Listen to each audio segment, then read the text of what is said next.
우리는 계속 주일 예배를 통해 하나님이 만드신 사람 다윗 시리즈 말씀을 듣고 은혜를 받고 있습니다. 다윗 하면 생각나는 것들이 많이 있습니다. 골리앗도 생각나고 목자라는 것, 또 왕.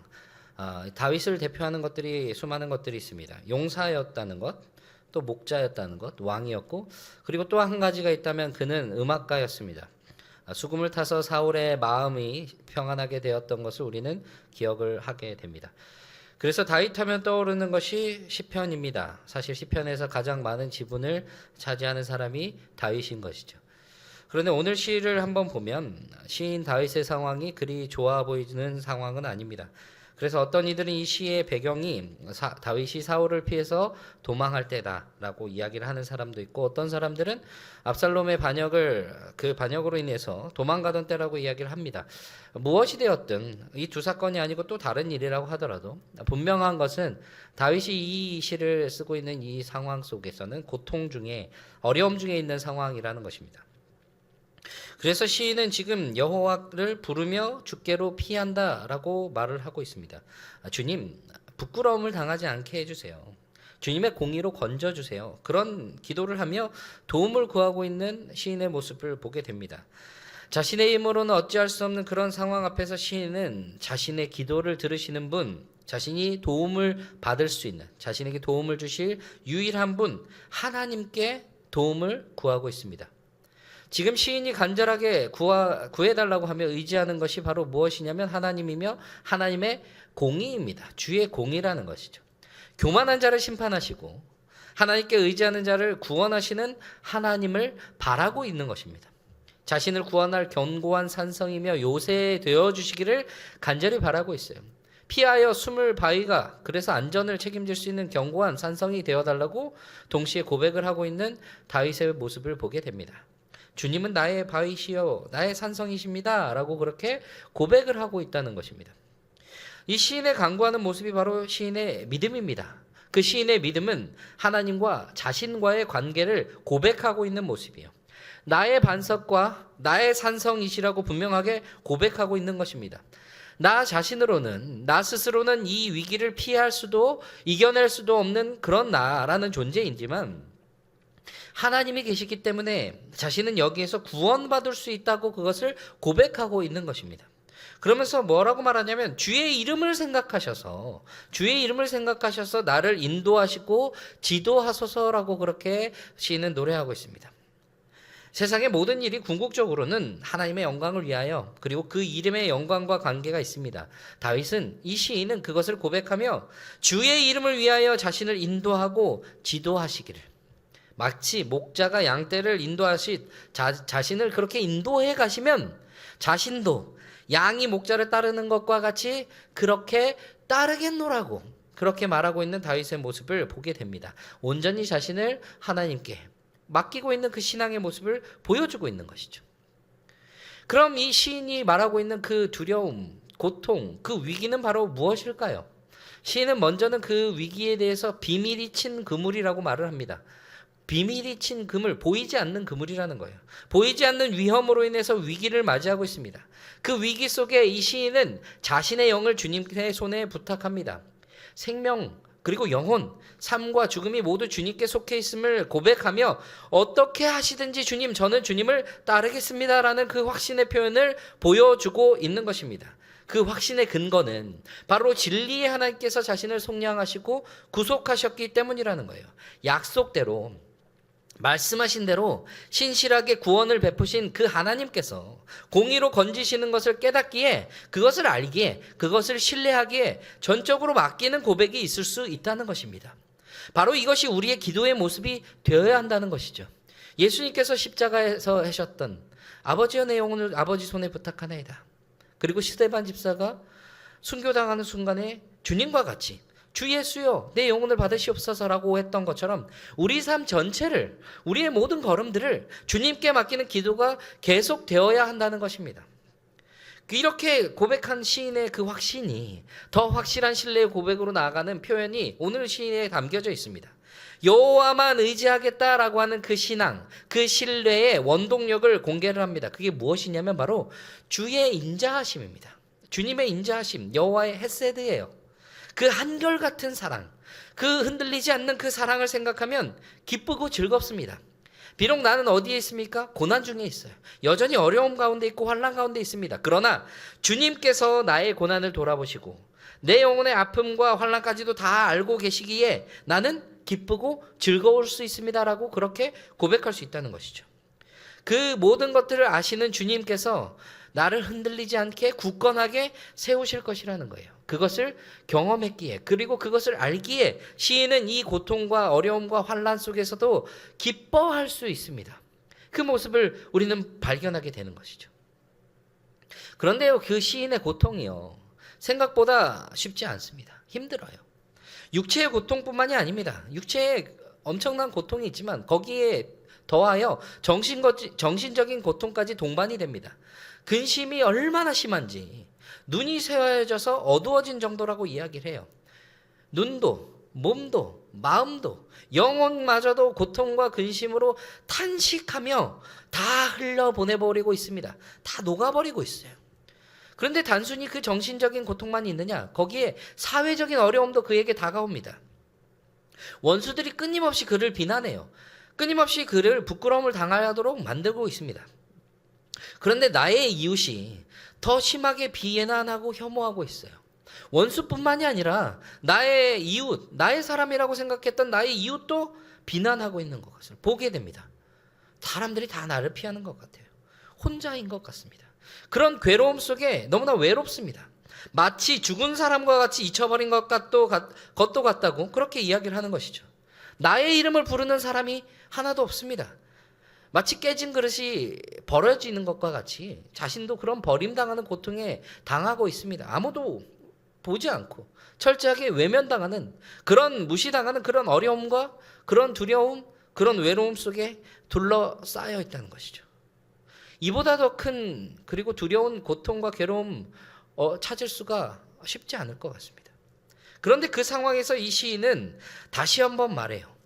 누가 뭐래도 나는 주님만 의지합니다. 아무리 그래도 주님은 나의 하나님이십니다라고 그렇게 말할 겁니다. 고백을 합니다. 정말 신뢰를 보이기 어려운 상황에서도, 흔들릴 수밖에 없는 그런 상황에서도 시인은 주님은 나의 하나님이시라고 그렇게 고백하겠습니다라고 그렇게 신뢰의 의지를 표현하고 있습니다. 주님께 자신의 생애를 모두 맡기는 그 모습을 다시 한번 강하게 표현을 하고 있는 것이죠. 주님의 사랑 가운데 깊이 박혀서 그 사랑으로 인해 자신의 모든 것이 주님께 달렸다는 그런 확신이 있기 때문에 주님의 얼굴을 자신에게 비추시어 그 은혜와 은총으로 인하여 하나님의 도우심을 얻을 수 있다고 고백을 하고 있다는 것입니다. 그래서 이제 시는요, 자신이 부끄러움을 당하지 않게 해주시기를, 오히려 자신을 부끄럽게 하려는 그 악인이 부끄러움을 당하기를 그렇게 구하고 있습니다. 모든 것을 주관하시고 구원하시는 분이 오직 하나님이시라는 것을 의지하며 신뢰하는 모습을 보여주고 있어요. 하나님이 이 시인의 기도에 응답을 하시면 악인이 부끄러움을 당하게 될 것이고, 응답을 하지 않으시면 의인이 부끄러움을 당하게 될 겁니다. 그런데 시인은 분명히 확신하고 믿어요. 여호와께서 나의 부르짖음을 들으시고 나의 소리를 들으시고 나의 도움에 응답하신다는 그 믿음이 분명하게 서 있는 것입니다. 그렇게 주를 의지하는 모습을 보여주고 있습니다. 교만하고 완악한 말로 무례하게 거짓 입술로 의인을 치는 원수들이 있고요. 거짓말쟁이들, 비방하는 자들, 교만한 사람들, 그들의 입으로 인하여 수없는 고통을 당하고 있는 그런 모습들을 보여주고 있습니다. 그 입을 막아달라고 하는 시인의 간절한 부르짖음이 그 가운데 있는 것이에요. 그들의 입을 꽁꽁 묶어 버려주시기를 구하고 있습니다. 언제나 이 비방하는 자들은 주님을, 백성들을 둘러싸고 넘어뜨리려고 애를 씁니다. 그러나 주님께서 그들을 묶으셔서 거기에서 건져주시면 그 안에서 온전한 것들을, 그 안에서 평안함을 나타낼 수 있다는 것이죠. 시인이 계속된 이런 신뢰의 강구를 할 수 있는 근거가 정말 큰 은혜가 있기 때문입니다. 말로 표현할 수 없는 괴로움, 그 고통, 그 끔찍한 외로움, 그리고 처절한 외로움보다 그것들이 전혀 생각나지 않을 정도의 무엇이 있느냐면 바로 하나님의 큰 사랑이 있기 때문입니다. 큰 은혜가 있기 때문이에요. 그래서 그 사랑 안에서 베풀어 주신 그 견고한 성 가운데 주님을 의지하고 주님의 구원을 구할 수가 있게 되는 것입니다. 그런 주님을 신뢰하는 자들에게, 주님을 경외하는 자들에게 주님이 마련하신 하나님께서 이미 예비하신 그 복을 부어주신다는 거예요. 주님을 신뢰하며 의지하며 주님의 바위에 기대는 자들에게, 주님의 산성에 거하는 그 자들에게 공개적으로 예배하신 그 복을 베풀어 가신다는 겁니다. 주님의 날개 그늘 아래 숨기시고 보호하시고 거짓된 고발과 비난으로부터 보호하시고 건져주십니다. 하나님의 그 은혜가, 그 사랑이 그렇게 공개적으로 나타나게 될 것을 시인은 고백을 하게 된다는 것이죠. 그러면요, 우리가 이제 생각을 해봐야 될 것은 그 공개적인 은혜를 받은 자들, 하나님을 신뢰하며 하나님의 사랑 안에 거하는 자들, 그게 바로 우리라는 것인데, 우리가 그 은혜를 받고 그 부르심을 받았다는 사람들인데 우리가 나타내야 할 반응이 무엇인지에 대해서 고민해 볼 필요가 있다는 것입니다. 바로 오늘 말씀은요, 세 가지 반응을 요구하고 있습니다. 첫 번째는 여호와를 찬송하라입니다. 21절 말씀에 여호와를 찬송할지어다, 견고한 성에서 그의 놀라운 사랑을 내게 보이셨음이로다. 고통과 어려움 앞에서, 또한 외로움 앞에서 우리는 때로 우리가 주님께로부터 끊어졌나, 주님으로부터 멀어졌나, 주님과 너무나 거리가 멀어서 주님의 눈밖에 난 것은 아닌가, 그런 생각을 할 때가 있다는 것입니다. 그로 인해서 더 큰 좌절로 인해 넘어질지도 모릅니다. 그러나 그 안에서 분명하게 기억해야 할 것은, 끊어졌다고 느껴질 때, 적들에 의해서 사방에 둘러싸여 있다고 생각될 때, 고통 가운데 우리가 빠져나올 수 없다고 그렇게 여길 때도 여전히 하나님은 그 견고한 성에서 우리에게 놀라운 사랑과 은총을 베풀고 계시다는 사실입니다. 그러니까 여호와를 찬양하라 라고 하는 그 말은, 우리 안에 있는 그 고통과 어려움 속에서도 그 불확실한 것에 함몰되는 것이 아니라 확실한 하나님을 의지하며 하나님을 찬양하며 하나님을 위하여 서야 할 자리에 서고, 찬양의 자리, 그 기도의 자리, 그곳에 서라고 요구하시는 하나님의 말씀이 담겨져 있다는 것이죠. 두 번째로 요구하시는 것은 여호와를 사랑하라입니다. 23절 말씀이에요. 너희 모든 성도들아 여호와를 사랑하라. 여호와께서 진실한 자를 보호하시고 교만하게 행하는 자에게 엄중히 갚으시느니라. 지금의 고통과 어려움, 마치 진흙탕과 같은 그 싸움에서도 하나님의 공의로 신실하게 사랑을 베푸신 주님을 의지하고 기억한다면 좌절하지 말고 낙담하지 말고 여호와를 사랑하라고 하는 것입니다. 주님을 경외하고 신실한 자를 지켜주실 것을 믿으라는 거예요. 그 신뢰를 주님께 드리라는 겁니다. 하나님께서 우리를 부르십니다. 그 깊은 사랑, 주님께서 하신 그 사랑, 깊은 사랑의 관계로 초대하셔요. 그렇게 우리를 부르시는 초대 앞에 우리도 한 걸음 더 나아가야 한다는 것이죠. 주님의 그 사랑의 초대 가운데 응해야 한다는 것입니다. 그렇게 여호와를 사랑하라는 그 표현을 우리는 반응으로 나타내야 한다는 것입니다. 그리고 마지막으로 요청하십니다. 24절에 여호와를 바라는 너희들아 강하고 담대하라. 하나님께 소망을 두고 주님의 인자하심을 바라는 그 사람들, 그 구원을 간구하고 그 구원의 은총을 입은 사람들, 그 약속이 성취될 것을 기다리는 사람들로서 그 믿음 가운데, 그 신뢰 가운데, 그 확신 가운데 강하고 담대하라라고 말씀하시는 겁니다. 우리의 어떠한 상황과 환경을 여호와를 사랑하고 찬양하는 데 방해될 수가 없다는 거예요. 그래서 우리의 삶에, 우리의 신앙의 걸음에 하나님의 인자하심과 선하심이 나타나는 것을 증거하는 삶을 우리는 살아가야 한다는 것입니다. 우리의 피할 바위가 되신 하나님, 우리의 산성 되신 하나님, 그곳에서는 우리는 강하고 담대하라. 그래서 다른 그 어떤 것들에 휘둘리지 말고 우리가 하나님을 위하여, 또 우리 자신들의 변화를 위하여 결단하고 다짐한 것들에 강하고 담대하게 흔들리지 않아야 한다는 것을 분명히 말해주고 있다는 것이죠. 그렇게 여호와를 찬양하고 여호와를 사랑하고 강하고 담대하게 하나님의 주신 그 사랑 가운데 우리가 그 사랑의 초대에 응하여 담대하게 서 있을 때 우리에게 주신 그 확신이, 그 은혜가 충만하게 우리의 삶을 통해서 나타나는 것을 보여줄 수 있게 된다는 것입니다. 이번 한 주간 가을 특별 새벽 부흥회를 보내고 있는 우리 교회와 영가족들에게 오늘 시인의 고백이 정말 우리에게 주는 큰 은혜가 있기를 간절히 바랍니다. 우리의 삶에 여전히 수많은 상황들, 변하지 않는 것이 더 많습니다. 어려움과 고난들, 때로 아프고 육신이 아프고 또 정신적인 고통들, 그리고 여러 가지 상황적인 부분들에서 오는 어려움들 끊어지지 않습니다.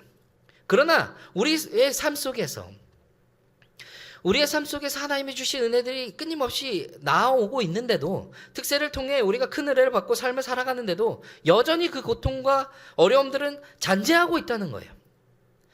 거기에 우리의 시선이 흔들리지 않는 것이 중요하다는 겁니다.